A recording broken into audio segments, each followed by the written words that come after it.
Veyyan asli nait qaltis yaxshi sarkarda. Ya'ni Liu Bei'ning 5 yo'lbos sanğundan qasıla bu Veyyan haqiqatan qaltis. Navoda 6 yo'lbos sanğun bo'pli qalsa 6-siga kirdigini chuqur muqarrar Veyyanti. Sizlar Veyyanni yoqtiramsizlar. Biroq bu yerda Veyyanni Zhuguliang, bulib Zhuguliang emas, eliqi kalva mushavir Yang Yi eng yoqtirmaydi-chu.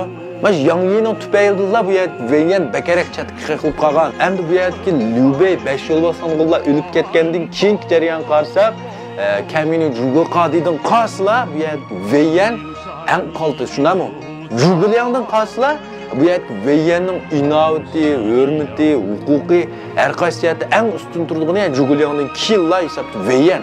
Chunki uning alam ma'art yuqori, lashkariy tadbirga boy, ko'rsatgan to'kpisimi eng zo'r. Biroq ma Yang Yi'gan kitob furush sal ichtoliq qilib yurib, buni sig'dirmaydi. Veyyan bilan bu Yang Yi ikkisi birga kesla gap talishdi, urushdi. Shuninglarni bu yerda Veyyan kuchlik, botir qilchi bo'lgankin buning qilishini tanlab baxib popoz qiladi, oqsalik qiladi. Yang Yi kishini silab yig'laydi bu. Xotin kishidek oliydi.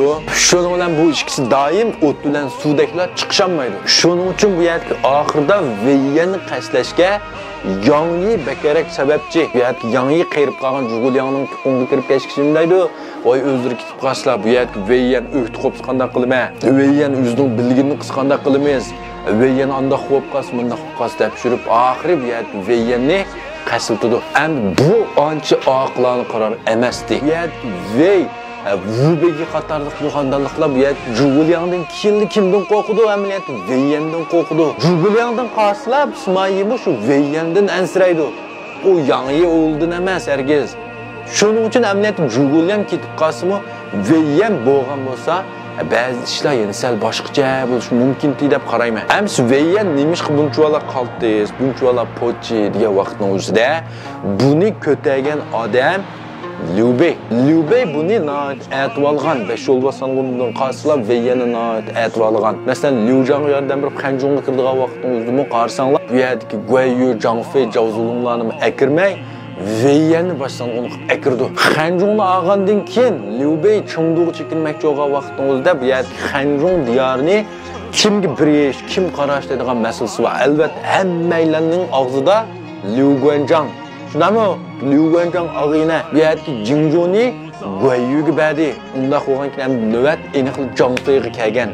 Hanzhong Zhang Feiga birdigu deb hamma qarab o'ltirsa, o'ylamag'an yerdan Hanzhong diyorini Veyyanga topshirdi. Hammadan hayron qoldi.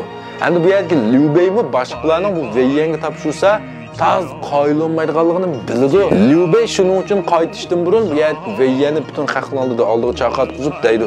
Men sana ishni bu Hanzhong diyorini topshirdim. Buningki sen qanday qaraysan Hanzhongga degan vaqtingizda Navad Sao 100 qo'shin tatib kelib qolsa, men o'lib ketishga rozi. Canımı tikib turib urishman. Endi bu yerga Sao-Sao'ning yomonligini, lashkariy tadbirga boyligini bilaman. Navad men tankilanmay qolsam, o'lchi jang qilishga rozi. Navad Sao-Sao'ning o'zganmay qo'llasidagi har qanday bir sarkar sanğun avatib qolsam, men uni tirik beti yo'qotman o'zlari uchun deb va'da berdi. Qaranglar, shuning uchun bu yerda Veyyanmi shunday inovatga ega. Liu Bei buni ham yaxshi yo'lgan. Xel cho'ngilgan. Endi chunki Liu Beimi bu yerda 5 yo'lbos sanğunning barbara qeyriydiganligini, yeshining birga berib qolganligini ham bulardan keyin qolsa, mana shu Veyyanning tirnoq to'xtigidek, bular asqatqidek bir sanğun bo'lib qolganligini o'ylagan. Biroq oldi bilan bu yerda Zhuguliang bu Veyyanga tang ko'zda qarmaydi. Masalan, keyin bu yerda 5 yo'lbos sanğunning birisi Zhao Yun, xil kayni joyat bu, shunami? Bu yerda Zhao Yun bilan bu yerda Veyyan ikkilisini jangga vatdi. Veyyan Zhao Yun qarg'il xil cho'ng to'kib ko'rsatgasmi? Ha, bo'pti. Asli anda qilsak buluti deb qo'ydi. Biroq Zhao Yun qaytib kelganda-chi, voy, Zhao sanğunni katta to'kib ko'rsatlar. Zulungni darhol mukofotlanglar, andaq bir narsalar bu deb Zhao Zulungni voy deb ketdi. Bu Zulung menda baturligini bilamiz, lekin bu vaqtda Zhao Yunni qeyrib kelib qolgan. Shunaqa. Endi bu Veyyanga asli tang ko'zda qarab, bunimi tang hurmat qilib tursin bo'ldi. Bunimi tang mukofotlab tursin bo'ldi. Bu ishmi nechiqatim takrorlanadi. Veyyanmi ani kam qo'saq bo'ptilar deb atadi. Biroq oxirida bu ishmi aynib, Veyyanning matchiq yig'ilib turgan vaqtimizda bu Yang Yi sababli rasmiy ziddiyat chiqib, bu Veyyanni o'ltirib atadi. Veyyanni o'ltirish, Veyyanni qashlash bir cho'ng xatolik deb qarayman.